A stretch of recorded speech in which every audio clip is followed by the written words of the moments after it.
Today we're going to talk about my favorite wrestlers on the active main roster today. So we can't look back and say, let's talk about Doink the Clown. He was one of my favorites. Or Jimmy Wang Yang. Smackdown's resident redneck. He's entertaining. Unfortunately, no, they are no longer wrestling, so they have to be active, and they have to have never main evented a WrestleMania. Therefore, we can't talk Roman Reigns, Cody Rhodes, The Rock, John Cena, Drew McIntyre, Bianca Belair, Jay or Jimmy Uso, Sami Zayn, AJ Styles. Can't talk about none of them. Kevin Owens, they can't be on this list. We can't talk We can talk CM Punk, actually. Oh my gosh, I totally didn't even think of CM Punk. All right, because yes, that's his whole deal right now. He's actually never main evented a WrestleMania. Okay, so, the goal of this list is to spotlight people who YouTubers might often ignore as they chase the clicks. Because, no shade, we all gotta make money, but a lot of times, if a YouTuber has a choice between talking about Roman Reigns or Chelsea Green, they're gonna talk Roman Reigns. You make more money off of Roman Reigns, I understand. But I want to really spotlight these other people, so I made those two criterias, modern day and no WrestleMania main events, but CM Punk actually qualifies for the list. That's actually hilarious. I wasn't thinking about it. I think of CM Punk as this, this top tier elite talent, but he's never main evented a WrestleMania. So let's start with him. We'll just add one real quick. I have my list right here. CM Punk is not on it. So CM Punk, why do I like CM Punk? Well, the obvious reasons. He's great on the mic. He connects with the crowd. He tells a great story that, you are instantly drawn into. He can have great, amazing feuds. Look at the Drew McIntyre one last year. Well, back in the day, I actually liked CM Punk too when he did his pipe bomb. Loved it. I loved his Street Edge Society. Everything about Punk was just amazing back in the day. However, you could see the frustration on his face, and it definitely carried over. It made for a good promo, but it was mentally wearing on the guy in the ring and everything. And I'm glad that he left. I'm glad he left because for his own sake, at the end of the day, I care more about the human being than my entertainment. And I believe he did need to leave in order to come back and get this renaissance of his career. I don't see him as an up-and-comer talent, though, like the people that I'm going to showcase next, but former world champion, but never main evented a WrestleMania. Just like you guys, you gals out there, probably never main evented a WrestleMania, but have you won a world championship? Because if you haven't, I can solve that problem for you, because I have this world championship right here that I'll give to you once I hit 20,000 subscribers. But the way I'm going to pick lucky winner is through the comments. You got to comment below. Subscribe to the channel, and hit the bell notification. Once you do that, and after you like the video, then you're eligible. You are entered to win this contest. I will pull the random comment from a random video at 20,000 subscribers on my quest to quit my day job. That's why I'm doing this. I'm trying to quit the day job, so I need subscribers. I need engagement with the videos, whether you watch it all the way to the end, you like it, you share it, that will help. Hit the bell notification. You can win this world title. Who knows? Maybe you'll defend it at WrestleMania, but if you don't, then you might be eligible for the next of one of these videos. Okay, so let's get to the actual list now of people that I want to spotlight, because Penta, I'm going Penta as my second choice in this list of active and not main eventing a WrestleMania. Penta's all presentation here, but he's also feeling. When he debuted and when he speaks on the microphone, you can feel it. It does resonate with your heart and emotions, with your being, your soul even. But it's I don't understand everything he's saying. I really don't. But the way he says it, I connect more with Penta on an interview when he's speaking Spanish than I ever did with Rey Mysterio. Now, I love Rey Mysterio and everything, but actually, he could be on this main event. He could be on this list too. I think I'm gonna have to leave some people off this list because Rey Mysterio also deserves to be on this list, but he hasn't. What I say is a main event of WrestleMania 2 has to be the final match of night 1, night 2. By the way, so I'm not gonna add any more people to the list. If they're not on this list, they're not on the list. But Rey Mysterio, I've never fully connected with him on the microphone. Now in the ring, of course, I'm like, yes, Rey, you're the biggest little man, biggest underdog, go for it. You can do it.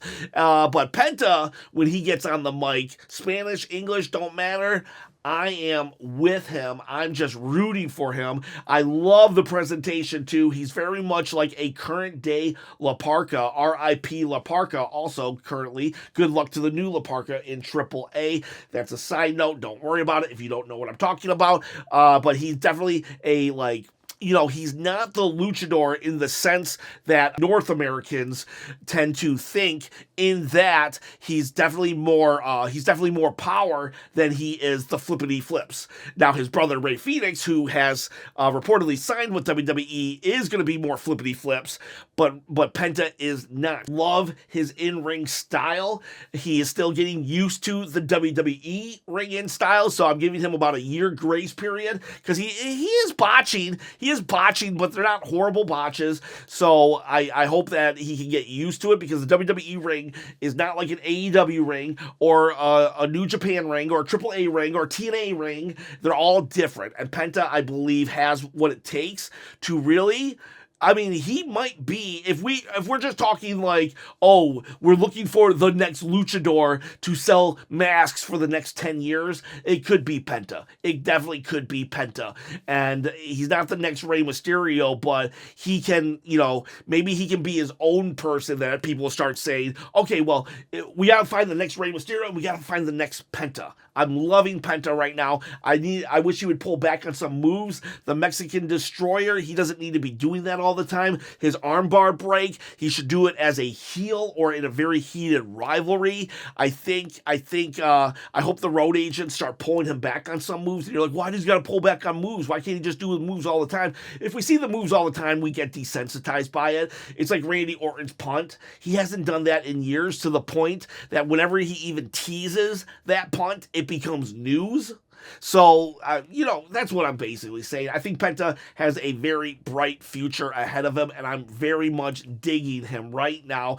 I am glad that his Ciro Mieto, he has stopped spamming that. He has stopped doing it like every 5 seconds, and that's what I'm talking about, because now when he does it like twice in the beginning and the end, it's like you're really into it. But when he does it all the time, it's like, okay, Ciro Mieto, no fear, I gotcha. So Penta, loving Penta. Liv Morgan next. Oh my God, Liv Morgan. Last year was her year. Last year, she figured everything out. She's been a champion in the past. She even beat Ronda Rousey, cashed in a Money in the Bank. But honestly, I didn't see it. I did not feel it until this year, well, last year, and I think she just did an amazing job in her character. She went up against Rhea Ripley. Listen to the pops that Rhea Ripley gets. She gets pops as like a main eventer, a male main eventer. I hate that we still separate. Oh yeah, that she's good for a female. I don't like that statement, but I do understand it, in that WWE female division has sucked for a very, very long time. But to be fair, it has been really, really good for a kind of a long time too. I still think back, I'm like, oh my God, Sable as your WWE Women's Champion. But I got to remember, that was like 30 years ago. Sasha Banks and Becky Lynch and Bayley have been putting out bangers since like 2015, 14. So it's been a minute. We've had 10 years of solid women wrestling. And I think Liv Morgan is going to be like, if she keeps this path, this awareness of her character, this improvement of in-ring ability, that I'm going to say that Liv Morgan might go down as one of the best ever women champions, women wrestlers, period. And you know what? I don't know why I just thought of this, but I want to throw this in here. Liv Morgan is what Jey Uso needs to strive to be. When Liv Morgan was given the ball, you could tell she was trying and stuff, but this year, 2024, she was given the ball, and every opportunity she got better. Every single time she got better, from her mic work to her in-ring work. They must have said, hey, Liv, we're giving you the championship. And you know what? She could have lost at SummerSlam. It could have been an easy loss for Rhea to win back her title, but she was doing such good work that she extended her title reign from like a month after WrestleMania all the way to January 6th of 2025. Jey Uso needs to look and study what Liv Morgan did, because when she was given that main event spot, Liv she put in the work and got better. And that's what Jey Uso needs to do. I love Jey Uso, but it feels like he hasn't put in the work to get better and better now that he's in the main event spot. I just thought of that. I would like somebody get Jay under the learning tree of Liv Morgan, because like whatever she did, that needs to be a template of what you need to do. When you're given the ball, you need to step up. You need to prove yourself. When they say you're now in the main event, that's not like, okay, now I can coast. No, it's now you got to get better. And yeah, I don't know. Does that make sense in this video? Just Liv Morgan is just so good of a character, and I just love what they have done with her. And Raquel Rodriguez, shout out to her too. She's not officially on this list, but the last 5 weeks of Raquel Rodriguez has done great. You have done great, Raquel, and that's even more testament to your mentor, Liv Morgan. So I'm just very impressed with Liv. This is just me like glowing out on her, and it's not because I'm trying to get a hug. Okay, there are people who will just praise. Never mind. I'm not even gonna get into that. Next up is Jacob Fatu. I do believe Jacob Fatu has kind of I wouldn't say fallen down the card, but he is not as intimidating as he once was, and it feels like a little directionless. And that's probably a byproduct of the fact that he's one of those guys that could have probably skipped the mid card and gone right into the main event. But the main event is so stacked right now that, you know, we got to keep him in the mid card, because he'll just start losing in the main event, and we don't need him losing just yet. He has come out of the shadow of Solo Sikoa. I love everything about Jacob Fatu from the moment he debuted, taking out 3 of the top babyfaces, Randy Orton, Kevin Owens, Cody Rhodes. Never seen anything like that before, where just this dude that isn't 8 feet tall and 800 pounds just annihilates the 3 top babyfaces. That's insane to me still to this day. But Jacob has never, he's all gas, all gas, no brakes. He lives that. He lives that, because every time, every movement, everything he does just seems intimidating.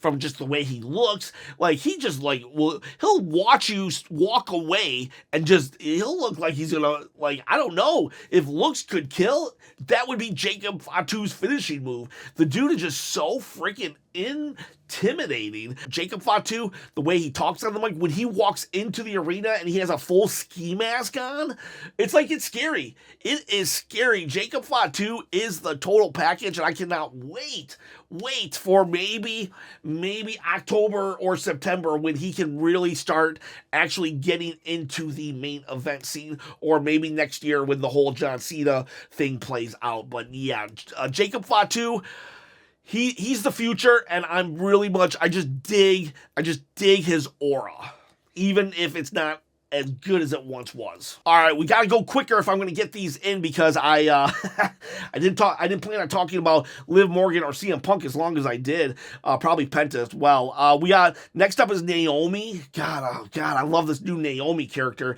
Naomi has been someone who I felt for a while now that it's just like, she would just come out, dance, and smile, and I'm like, why are we wasting her? She is such a talent. I knew there was something under this surface of Feel the Glow, and, you know, no shade if you liked Feel the Glow, but honestly, it was like, where could it get her? Couldn't really get her to that next level. It was just a character that made people smile. I don't know, whatever the case may be, but this character who did it for Bianca, who pushed Jade off. I wish I would have pushed her harder. I should have pushed her sooner.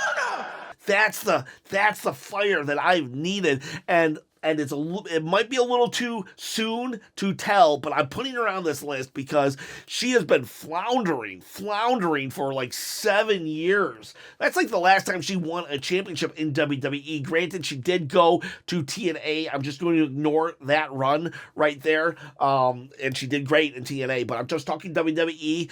She's been floundering in WWE, just kind of like a sidekick, you know, the person to take the pin. And I feel towards the last half of last year, she was kind of climbing up the ranks as a face, and I was starting to enjoy her because, you know, with Bianca, I think the just being near Bianca really helped her, even though she was the veteran in that situation. But then now that she's a heel, we get to see a whole new side of her character. And you know, when you've been something for 7 years, you get stale usually, and this is just an opportunity for her. And everything she has done so far has been top notch. There's only been 3 or 4 weeks of her being a heel, but right now, if they just keep the course, keep it simple, keep her heel like this, she's going to be an amazing job, and I'm really digging this heel Naomi. Next up is Logan Paul. A lot of people are going to probably not like this choice because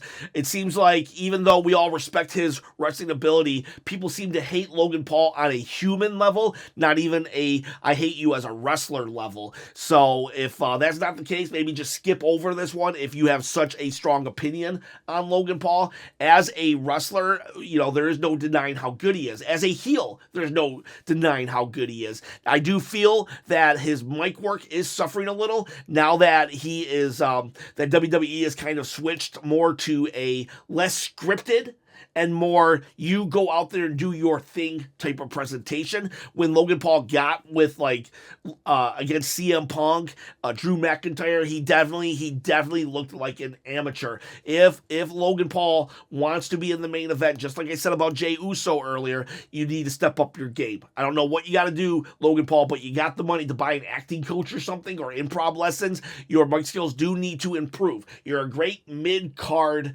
microphone act, but you're not a main event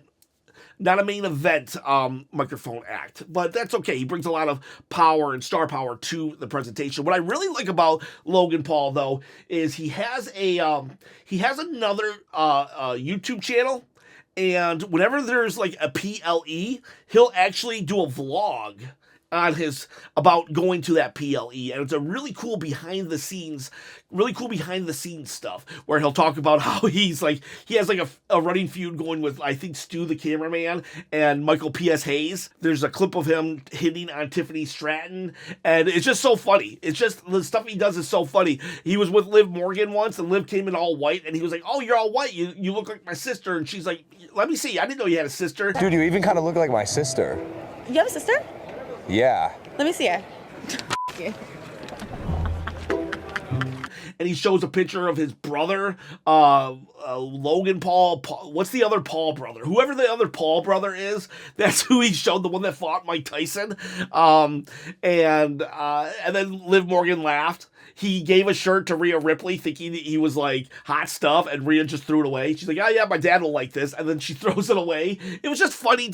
And I think he's still playing a character, but a different character in behind the scenes of WWE. But that's really why I'm kind of enjoying him right now a lot. And I only watch his wrestling vlogs, but I do recommend going to his YouTube channel, watching his wrestling vlogs. You get to see a different side of everything in WWE, and it's actually very, very entertaining. But if you hate Logan Paul as a person, then that won't be for you, though. I'll just disclaim that.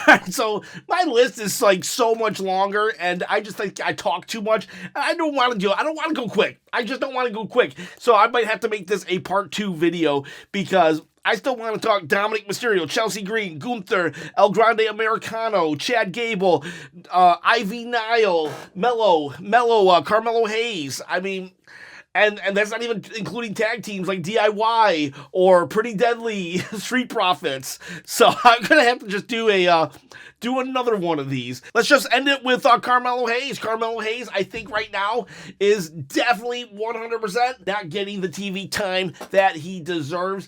Maybe because they don't have a spot for him at WrestleMania, so they're not giving him any airtime, which I don't know if I buy that. We have 3 hours of TV right now. Why can't we give him more airtime? A lot of times when we go into PLEs anyways, you give us a PLE-worthy match on the Smackdown or Raw before. I don't see why we can't have some kind of program going on. He's teamed up with The Miz, and they're doing Mellow Don't Miz, which I think is kind of funny, and if we're going to do a huge 5-way ladder match anyways at WrestleMania, then you can just kind of shoehorn them in there. Like, Mello is so good. He is so good. He's actually, I have another video that I'm thinking of doing on a video of people that I did not like, people that I was wrong about, and Mello is like one of the best examples of, I didn't like Mello at first. I really didn't, but they gave him just a little bit of airtime here and there, and I was slowly but surely able to recognize that he is him. He is so good. He is awesome. Awesome, awesome, awesome. He just had a very good match against Randy Orton, and I was very happy that Randy Orton put him over.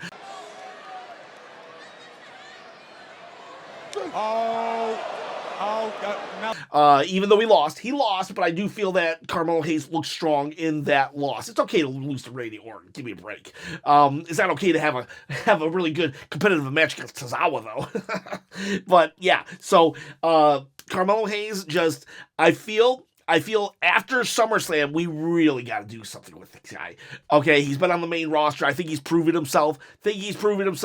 Every time you give him an opportunity to shine, he does take it. He absolutely does take it. I know he gets a lot of good matches on the house show circuit, but can we translate that to TV? Because TV is what really matters. Please, let's do something with Carmelo Hayes. I'm really, really digging him. Really, just put the fries in the bag. You're washed. So funny. So funny. Carmelo Hayes he's money. He's money. Let's make it happen. I'm a little afraid that, like, after WrestleMania, we get some call-ups from NXT, because last year he was a call-up, and maybe they view him as not a successful call-up, but I think just with a little bit of just give him the ball. Give him the ball. I'm not saying throw him in the main event, but let's upper mid-card title. I could see it. Let him go deep into the King of the Ring even. Please, Carmelo Hayes. Love the cockiness, the attitude, everything about him. I wish I had more to say, but WWE isn't giving me more to say because I don't get enough airtime with Carmelo Hayes. So I don't care what you got to do. Mello Don't Miss, whatever the case is, he needs TV time. Carmelo Hayes is one of my current favorites, and I'm just going to end it there. I'll do a part two. Where I talk about everybody else because I forgot that CM Punk was eligible, so I probably went too long on CM Punk. I apologize about that. All these wrestlers are awesome and amazing. I'll do another one of these next week where I talk about Ludwig and Chelsea Green, Piper Niven, and where I talk about all these others as well. So deserving. WWE has a lot of fire talent right now that could use a little more screen time, and I'm guilty of it too. I'm guilty of it. I understand why they do it. Look at me. I used a lot of this video to talk about CM Punk when I should have probably been spotlighting the other guys more. So, like, I get where Triple H is coming from. I get the idea, the concept of you put your big talent first and foremost, but it does suck, and we got to get to that point where we don't, and we spotlight others. So, boys, girls, thank you very much. Tell me below who some of your low-key favorites are right now that have never main evented a WrestleMania, and have yourselves a great day.